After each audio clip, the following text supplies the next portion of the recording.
আসসালামু আলাইকুম আনারা ব্যাকে ভালো আছেন নি? আই আলহামদুলিল্লাহ ভালো আছি। এতদিন তো ঘরে কেক বানাই খাইছি আর খাবাইছি। আর বাইরে এসে কেকের অর্ডার দুগে।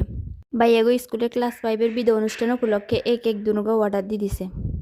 এটাই হয়েছে আজ জীবনের প্রথম কেকের অর্ডার। আর না এতদিন ঘরে বানাই খাইছি, বেকেরও খাওয়াইছি। সাহসলে অর্ডার দুনুগো গ্রহণ করিয়ে এলেছি। সকাল 10টায় কাম শুরু করছে, শেষ হয়েছে দুপুর 2টার দিকে। এরকম ডিজাইন দিতে মেতারা কোঅর্ডিনেটর লাইনে ইচ্ছে মতো এটারে ডিজাইন করছি। কেক গইছে স্কোয়ার শেপের আর গইছে রাউন্ড শেপের। স্কোয়ার শেপের গাতে নীলের সাদা দিয়ে ডিজাইন করছি, রাউন্ড শেপের গাতে হচ্ছে বেগুনি কালারের সাদা দিয়ে করছি।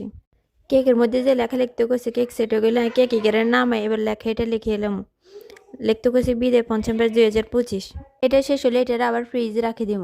হোমমেড ভ্যানিলা কেকের পাউন্ড যেহেতু 500 টাকা, ইও কেক বানাই 4 পাউন্ডের লাহে গেছি 2000 টাকা। তো কেক দুনুকার ডিজাইন কিরকম আছে আপনারা কমেন্টে জানাইন। তা যে পর্যন্ত থাক ভালো থাকেন। আসসালামু আলাইকুম।